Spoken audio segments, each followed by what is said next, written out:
Praise the lord. ప్రభువైన యేసుక్రీస్తు నామములో సెలా ప్రార్థన మందిరం తరపున మీ అందరికీ నా హృదయపూర్వక వందనాలు తెలియచేస్తూ కృపావాక్యం కార్యక్రమానికి ప్రేమతో మిమ్మల్ని అందరినీ కూడా ఆహ్వానిస్తూ ఉన్నాం. రండి దేవుని వాక్యాన్ని చదువుకుందాం. యోబు గ్రంథము 38వ అధ్యాయము 7వ వచనాన్ని చదువుకుందామండి. ఉదయ నక్షత్రములు ఏకముగా కూడి పాడినప్పుడు దేవదూతులందరూ ఆనందించి జయధ్వనులు చేసినప్పుడు దాని మూలరాతిని వేసిన వాడెవడు? ప్రియదేవుని బిడ్డలారా, ఇక్కడ ఏకముగా కూడి చూడండి, ఉదయ నక్షత్రములు ఏకముగా ఏం చేస్తున్నాయంట? స్తుతిస్తూ దేవుని మహిమపరుస్తూ ఉన్నాయి. ఈరోజు నీ జీవితంలో ఒక అద్భుతము జరగాలి అంటే ఏకముగా దేవునిని కూడి స్తుతించే బిడ్డగా ఉండాలి. సంఘముగా దేవునిని స్తుతించే బిడ్డగా ఉండాలి. ఎక్కడ ఇద్దరు ముగ్గురుగా కూడి ఏకీభవిస్తూ దేవుణ్ణి స్తుతిస్తారో వారి జీవితాల్లో అద్భుతాలు. నీ జీవితంలో అద్భుతము లేకపోవటానికి, జరగకుండా ఉండడానికి కారణం ఏంటో తెలుసా? కఠినమైపోయిన నీ హృదయం, స్తుతించలేనటువంటి హృదయం. పోనీ స్తుతించలేకపోతున్న నువ్వు స్తుతించే వారితో కలసైనా స్తుతిస్తావా? స్తుతించలు. లూసిఫర్ ఎందుకు పడిపోయాడు? దేవుణ్ణి స్తుతించే మనస్సు వాళ్ళు లేదు.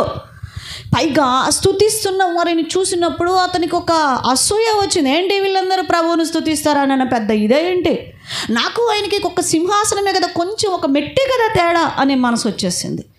స్తుతించలేకపోయాడు, స్తుతించే వారిని చూసి ఓర్చుకోలేకపోయాడు, అందుకే పడిపోయాడు కిందకి పారదు. ఈరోజు నువ్వు స్తుతించలేకపోతే స్తుతించే వారితో కలిసి స్తుతించు, దేవుణ్ణి స్తుతించు. ఈరోజు దేవుని మహిమపరచు. ఏమండి, పౌలు శీలలో కలిసి దేవుణ్ణి ఏం చేశారట? స్తుతించారు. అందుకే ఆ సంఖ్యలు ఏమైపోయినాయండి? త్రెంచబడ్డాయి. ఈరోజు ఆ అప్పులనే సంఖ్యలు, నీ జీవితంలో అనారోగ్యం అనే సంఖ్యలు, బాధలనే సంఖ్యలు, శ్రమలనే సంఖ్యలు తెంచివేయబడాలంటే నువ్వు స్తుతించే అనుభవంలోనికి రావాలి. దేవుణ్ణి మహిమపరిచేటువంటి అనుభవంలోనికి నువ్వు రావాలి. నీవు జీవితంలో నువ్వు దేవుణ్ణి మహిమపరచనంత వరకు, స్తుతించే అనుభవంలోనికి రానంత వరకు నీ జీవితంలో అద్భుతాలు జరగవు. నీ అద్భుతాలు ఆగిపోతాయి అంతే. ఈరోజు నీ జీవితంలో అద్భుతాలు అలా పెండింగ్ పడిపోతాయి అంతే. అట్లా స్టాక్ అయిపోయి ఉన్నాయి.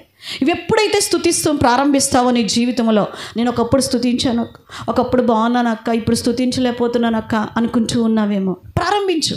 ఏం పర్వాలా, ఈ రోజు నుంచి ప్రారంభించు.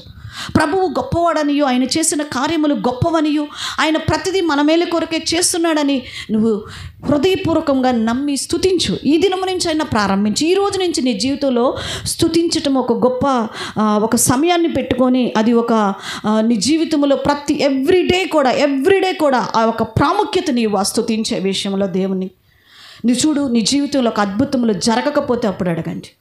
అద్భుత కార్యాలు నీ జీవితంలో ప్రారంభమవుతాయండి. ఆ రోజు నుంచి నువ్వు స్తుతించు, గొప్ప కార్యాలు నువ్వు చూడగలుగుతావు. యోబు కూడా స్తుతించినాడు కాబట్టి అద్భుతాలు తన జీవితంలో చూడగలిగినారండి.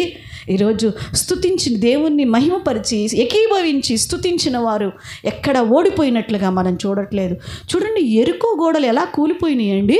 వారు ఏక మనసుతో, ఏకాభిప్రాయముతో కలిసి ఎరుకో చుట్టూ తిరిగి బూరలు ఊది పెద్దగా కేకలు వేసినారు, అనగా స్తుతించినారండి, దేవుణ్ణి మహిమపరిచారు ఆయన మాటకి లోబడి. ఆ ఎరుకో గోడలు కూలిపోయినాయి. ఎందుకు నీ జీవితంలో కూలిపోవట్లేదు? ఎందుకు నీ జీవితంలో అడ్డుబండ్లు అలానే ఉన్నాయి, అలా పేరుకుపోతున్నాయి? కారణం, స్తుతించే అనుభవం లేదు సహోదరి. పోగొట్టుకున్నావు సహోదరుడా నీ జీవితంలో. దయచేసి ఆ పోగొట్టుకున్న స్తుతించే అనుభవాన్ని తిరిగి పొందుకో. లేచి వేకువజామున దేవుణ్ణి స్తుతించు. నీ సమయం దొరికినప్పుడంతా స్తుతించు, దేవుణ్ణి మహిమపరచు.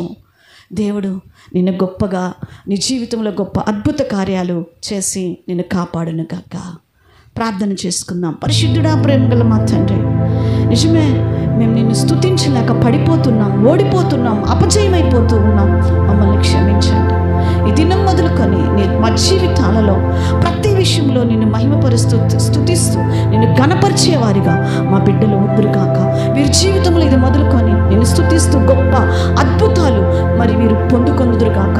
అట్టి అనుభవంలో నడిపించి కృప చూపి ఆశీర్వదించమని యేసు నామములో ప్రార్థిస్తున్నాం తండ్రి.